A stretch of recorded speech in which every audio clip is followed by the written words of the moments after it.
제가 80년도에 83년도부터 90년도까지 약 7년 동안 MBC에서 조선왕조 500년이라는 드라마 시리즈, 굉장히 긴 시리즈죠. 뭐 일본의 NHK의 대하 드라마 같이 긴 어떤 그 시리즈인데, 그거를 한 약 500여 편의 드라마를 갖다가 제작해서 방송을 했어요. 그리고 나서 제가 데스크에 있다가 다시 이제 현업에 복귀하면서 처음 한 작품이 허준이라는 드라마인데, 제가 원래 사극을 많이 연출했기 때문에 사극을 새로운 걸 기획을 하게 됐어요. 그래서 조선시대 임금의 얘기하고 몇 가지 얘기를 갖다 놓고서 검토를 했어요. 그러다가 우연히 그 당시에 그 인근에 그 일본의 그 히데요시라는 NHK 대하 드라마가 대성공을 했어요. 거의 시청률 30% 정도요. 일본에서 30%면 대단히 엄청난 높은 시청률이기 때문에. 그래서 그 히데요시라는 그 드라마가 일본에서 4번째 방송하는 걸로 알고 있는데, 그때 그 일본의 그 마인지 신문의 인터뷰가 이 히데요시라는 이 대하 드라마가 성공한 이유는 젊은 학생들이 그 드라마에 맞으면 몰입을 하게 되고 시청에 가입을 했다. 보통 뭐 우리나라도 그렇고 일본도 그렇고 보통 한 사극이라는 거면 한 40대 50대 이후에 장년층들한테 인기가 있는 장르인데, 젊은 10대 20대의 그 학생들이 이 히데요시에 같이 이렇게 참여를 했다고, 시청에 맞으면 호응을 했다는 얘기를 듣고, 그러면 내가 이 한 7년 동안 조선왕조 500년도 대개 이제 그 사극의 그 주 시청자들이 40대 50대 장년층이었기 때문에 새로 오랜만에 거의 말하자면 한 10년 만에 다시 드라마를 시작하고 사극을 다시 시작하는데, 그럼 나도 뭔가 새로운 어떤 형태의 사극을 한번 해보자. 특히나 일본의 히데요시가 젊은 층한테 호응을 얻었다면 나도 한번 한국의 이 젊은 층들한테 호응을 얻는 드라마를 한번 만들어보자 라고 생각을 했어요. 그래서 젊은이들이 좋아하려면 우선 스피드한 얘기 진행이 굉장히 빨리 되었다.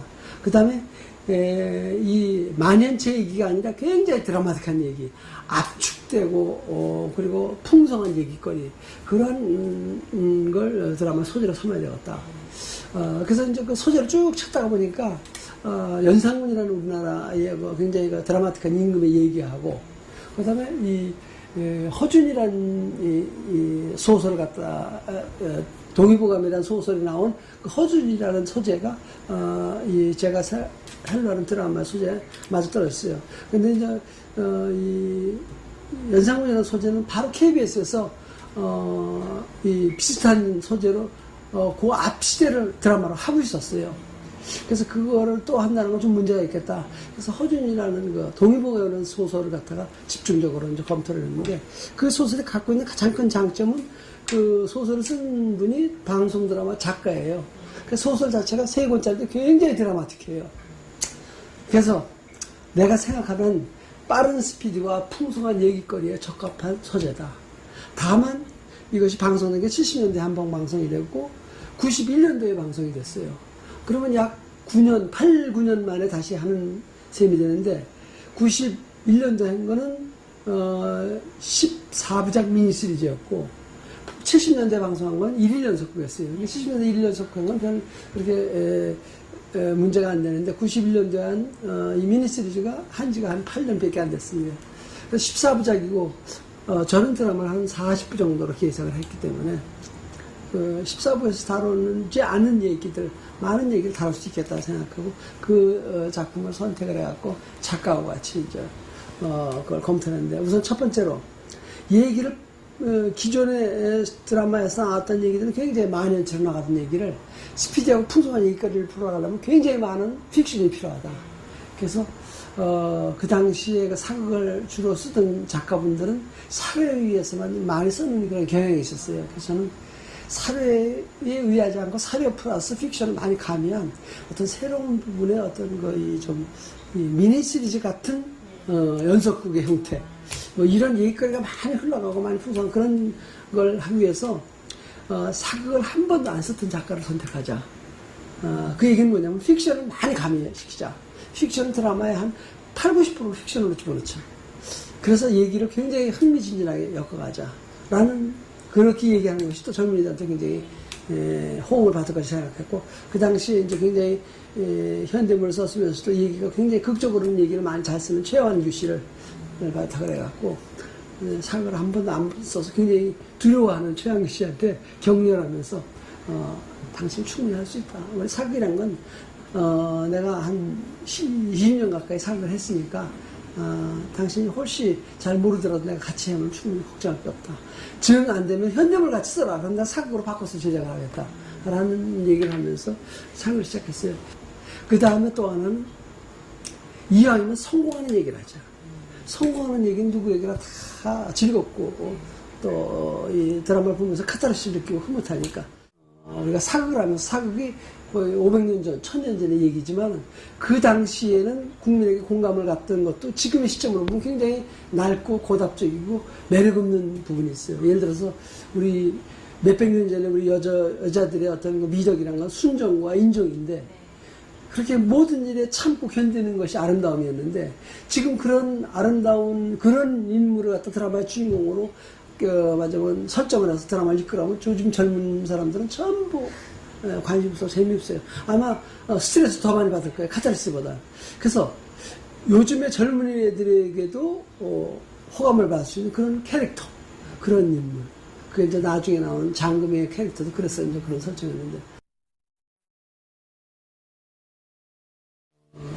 원래 그 원작은 동의보감이었죠. 허준이 지은 동아시아의 최고의 의서, 사역의 의서 중에 하나죠. 그 의서 황제내경이라든가 아니면 뭐 여러 가지 유명한 의서 중에서 허준의 동의보감에 속했을 정도로 그렇게 유명한 의서 제목이 동의보감이었고 우리 드라마의 제목은 허준이었어요. 그 동의보감을 만든 허준이었는데 이 허준의 주인공은 허준이죠. 그 허준 캐스팅이 가장 중요했어요. 우선 첫째로 그 당시엔 물론 드라마는 64부였지만 치면 40부 예상으로 했지만 40부의 장장의 드라마를 끌고 나가려면 첫째로 그 드라마가 첫째로 수십 회를 봐도 질리지 않을 만한 그런 이미지가 있어야 돼요. 다시 말하면 이미지가 시청자한테 호감을 가질 수 있고 또 적당히 우리 드라마의 주인공은 좀 큐티가 나야 돼요. 그러니까 잘생기고 적당히 잘생기고 적당히 큐티가 나고 그리고 두 번째로는 무엇보다도 연기를 잘해야 돼요. 그래서 이 두 가지 가장 중요해요. 물론 모든 드라마 캐스팅에는 첫 번째는 이미지고 두 번째가 연기력인데 이미지는 정광열 씨라는 이미지가 굉장히 좋았어요. 왜 좋았냐면 바로 그 전에 청춘의 드라마가 나왔는데 그 청춘의 덫에서 악역을 맡았음에도 불구하고 굉장히 사랑을 많이 받았어요. 왜냐하면 부잣집 아들인데 굉장히 소탈하고 인간적으로 굉장히 순수한 부분을 갖고 있는 못된 부잣집 아들이었어요. 사극에 가장 어울리는 그런 귀티나고 그리고 시청자의 호감을 갈 수 있는 갖는 그 이미지에다가 그 전에 했던 드라마의 이미지가 굉장히 좋았기 때문에 정황실을 갖다가 선택하게 된 거고 황수정인 배우는 사실은 처음에 황수정이 씨를 선택하려고 된 건 아니었어요. 맨 처음에 하려고 했던 건 이영애 씨를 갖다가 선택하려고 그랬어요. 그래서 이영애 씨 컨택을 했었는데 그게 이제 잘 안 맞아갖고 했는데 이영애 씨의 장점은 굉장히 청명하고 그리고 아주 맑은 이미지가 있고 황수정 씨는 그런 총명보다는 따뜻한 이미지가 더 많았어요. 좀 이렇게 좀 푸근한 이미지. 그래서 처음에는 이영애 씨가 더 맞을 거다라고 생각했다가 그게 잘 여의치 않아갖고 황수정 씨를 선택했는데 물론 결과적으로는 황수정 씨가 그 예진아 씨의 역할을 가장 잘 했기 때문에 아마 거기에 이영애 씨가 캐스팅을 돼서도 황수정 씨보다 아마 못했을 거다라는 결과론적인 거예요. 저는 그 드라마를 하면서 황수정 씨의 첫 이미지가 따뜻하고 그리고 착한 이미지였어요. 물론 한국적인 어떤 전통적인 어떤 이 이미지 다시 말하면 뭐냐면 이렇게 날카롭지 않고 예리하지 않고 푸근하고 따뜻한 이미지 우리가 보통 우리 조선시대에 보름달 같이 환한 얼굴이라는 여자의 어떤 그 전통 이미지 얼굴에 어떤 면에서는 황수정이 적합한 얼굴이에요. 방송 나오는 거 보니까 그렇게 훌륭해요. 다시 말하면 극 중에 이혜진아 씨의 원래 이미지는 약간 날카로운 이미지가 좀 있었는데 그 날카로운 이미지보다는 황수행이라는 배우로 인해서 따뜻하고 푸근한 이미지가 더 훌륭하게 더 빛나기 시작했어요. 그래서 황수영 씨는, 그리고 황수영 씨는 굉장히 감성적이었어요. 아주 감정이 풍부해갖고 어떤 이 슬픔이라든가 기쁨이라든가 어떤 이런 느낌이에요. 기쁨은 강하지 않게, 슬픔은 조용하게 느끼는. 그러니까 기쁨과 슬픔을 아주 적나라하게 강렬하게 표현하는 편이 아니고 기쁜 것도 감춰지게 기쁘고 슬픈 것도 감춰지게 슬픈 거. 조용히 기뻐하고 조용히 슬퍼하는 그런 이미지랄까. 그것이 아마 극 중에 예진아 씨하고 아주 잘 맞아갖고 아마 그 예진아 씨의 인기가 그렇게 그 드라마를 통해서 하늘을 찌르듯이 높게 되지 않았나. 그래서 결과적으로는 뭐 허준의 예진아 씨 하면 뭐 황수영 씨의 이미지 이상 더 나은 이미지가 없을 거다라는 그런 결론이 만들어졌어요. 비판적인 얘기는 늘 나올 수가 있어요. 왜냐하면 제가 사극을 할 때 픽션을 갖다가 지금 뭐 허준부터 시작해서 허준, 상도, 대장금, 서동영 다에게 픽션을 많이 가미하는데, 근데 제가 말하는 픽션이라는 것은 역사의 어떤 중요한 어떤 그 사실, 팩트, 그 역사의 중요한 사실을 왜곡하거나 변형시키거나 이런 일이 절대 있어서는 안 된다고 생각해요. 왜냐하면 사극은 일정한 부분에 교육적인 이 효과와 측면이 있기 때문에 여기에 잘못 역사의 사실을 갖다 뒤집거나 왜곡시키면 시청자들 그 당시 역사나 풍속을 잘못 이해시킬 수가 있기 때문에 그거는 반드시 옳게 다뤄야 된다고 생각해요. 그 외에 나와지지 않은 부분은 픽션을 얼마든지 가미한다고. 이거는 작가의 상상력이에요. 그리고 그 풍부한 상상력이 결국 역사에서 끊어진 부분을 메워주는 역할을 해요. 그래서 우리는 이 드라마나 또는 역사 소설가가 해야 될 일이 있어요. 우리가 역사의 기록으로 나와 있는 실증적인 그 기록은 굉장히 한정되어 있어요. 이거를 우리가 상상력으로 같은 맥락 속에 복원시키는 건 이 작가들의 몫이에요. 그래서 우리 전 세계의 역사든가 또는 어느 나라 역사든가 그 역사에는 실제적으로 존재하는 실제 팩트가 있고 그거를 작가들의 상상력으로 메꾼 부분이 있어요. 그래서 그 역사가 아름답고 화려해지고 풍성해지고 그렇게 되는 거거든요. 고생스러운 게 몇 가지 있는데 가장 큰 고생스러운 건 사실은 보통 미니 시리즈라는 게 한 2달 방송하는 동안에 한 석 달 아주 고생을 많이 해요. 석 달 내지 석 달 반. 근데 허주는 그게 11월 중순부터 방송을 해요. 그 이듬해 6월 말까지 방송을 했거든요. 그래서 한 9개월 동안 허준 10개월 동안 아주 고통스럽게 제작을 했어요. 왜 그렇게 고통스럽게 제작했나? 그 전에 사극들은 스튜디오 위주의 제작 시스템이었어요. 허주는 제작할 때 아예 미니 시리즈식으로 제작을 한다 생각해서 거의 올 로케이션으로 제작을 했어요. 언제부터 찍었냐면 7월 말부터 찍기 시작해갖고 이듬해 6월 말까지 찍었으니까 거의 1년 동안 아주 그냥 그래서 그 추위와 더위 속에서 잠 못 자고 이 일을 진행. 아마 그거는 그 후에 모든 드라마, 상도, 대장금, 뭐 서동영 다 똑같을 거예요. 우리나라 미니시리즈 제작 시스템이 다 아주 최악의 열악한 환경에서 제작을 하기 때문에 한 석 달, 미니시리즈 찍으면 석 달 동안 죽는다고 그러는데 우리는 한 10개월 동안 죽었어요. 그 다음에는 이게 당시 처음으로 그 의술에 관한 드라마였기 때문에 그걸 전부 재현을 하려니까 수없이 침을 맞아야 되고, 특히 이제 약은 별 문제가 없는데, 뜸하고 침을 갖다가 모든 연기자들이 다 해야 돼요. 정광열 씨도 여기로 위에 침을 맞았고, 이게 뚫고 밑으로 나오고, 예진아 씨도 침을 다 맞고, 뭐, 하여튼 침들을 엄청 좀 맞았기 때문에, 침들을 잘 경험이 없는 배우들이 많아갖고, 그렇게 두려워하고, 그러니까 이 표정 연기가 안 돼요. 침을 몇 번 맞으려고 하면 이미 얼어갖고. 그래서 그런 부분에서 아주 그 연기자들이 막 정신적으로 많이 스트레스 받았어요. 이 허준이라는 드라마 시작하면서 어떤 데냐면 제가 80년대 조선왕 조명의 500편 드라마, 추동국 마음부터 대원공까지 500편의 드라마 11화 500편의 드라마를 만들면서 그게 전부 다 왕실의 얘기였어요. 이임금과 왕비가 드라마의 주인공이 되는 얘기였어요.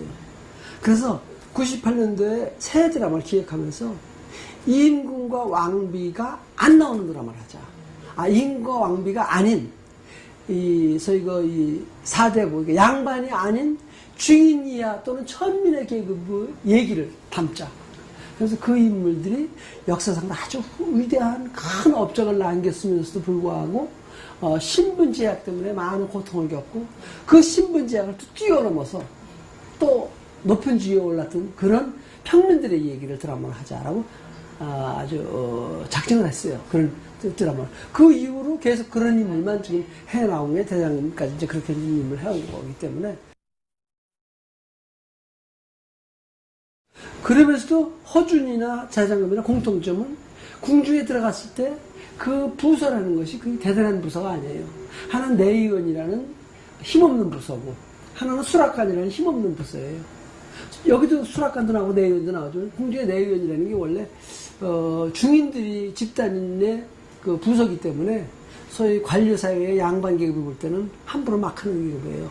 그래서 중인의 의사는 아무리 높아서 정일품이 돼도 양반 계급의 2품이나 3품 벼슬한테 함부로 못해요. 그게 허준에서 나와요. 그게. 그러니까 내의원의 실질적인 책임자는 내의원의 어휘인데 벼슬도 정일품인데 정 3품 벼슬이 이 위에 올라와 있어요.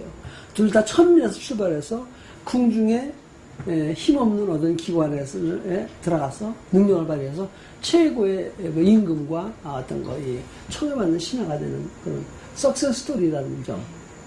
그것이 남죠. 그 다음 또 공통점은 둘 다 의학을 한다는 얘기예요. 그래서 제가 이 대장금을 소재를 언제 했냐면 허준을 하면서 거기서 의녀 얘기를 우리나라 처음으로 본격적으로 다뤘어요. 그래서 의녀 얘기를 다루기 위해서 우리 의녀에 관한 자료 서적을 다 검토를 했어요. 우리나라에 총 6편밖에 없는 자료예요. 그 의녀 제도라는 건 세계에서 우리나라밖에 없는 제도예요.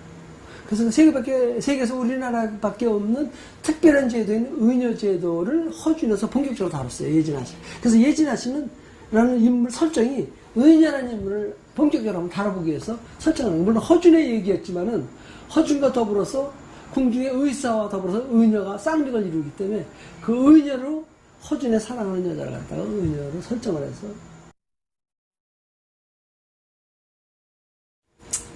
드라마에서 석세스 스토리, 다시 말해 성공 스토리, 남자 여자고 성공 스토리를 다루게 되면요, 성공한 인물에게는 아주 훌륭한 스승이 잠깐이건 길건 나이가 많건 적건 간에 반드시 있어요.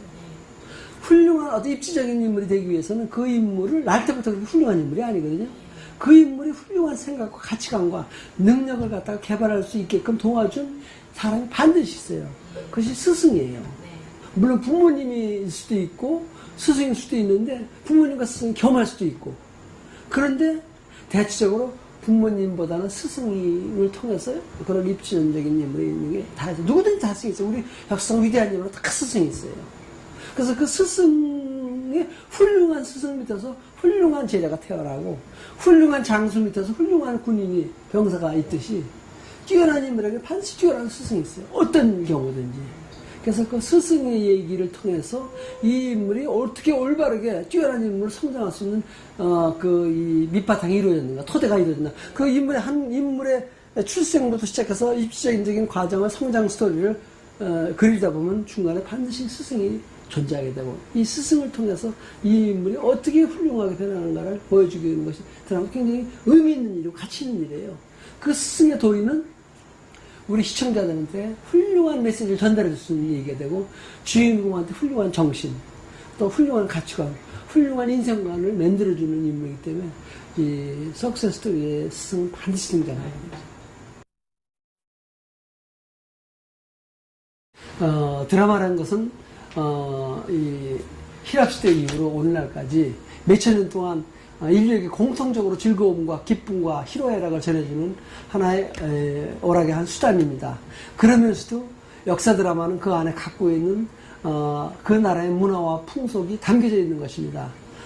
저희 드라마 허준, 대장금은 한국의 한 몇백 년 전, 400~500년 전의 역사 얘기입니다.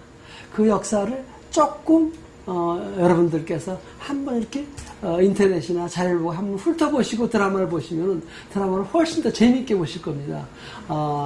이 낯선 문화, 낯선 제도, 낯선 어떤 이 풍속이라든가 이런 거에 대해서 처음에는 약간 어색하고 복잡하게 느껴질지 모르나 조금만 애정을 갖고 관심을 갖고 그리고 조금만 그 시대의 문화와 역사에 대해서 한번 책을 보시거나 아니면 인터넷을 보시고 이 드라마를 보신다면 훨씬 드라마가 재미있고 흥미있고 그리고 의의 있으리라고 저는 생각합니다. 아무튼 제 드라마 많이 사랑해 주십시오. 감사합니다.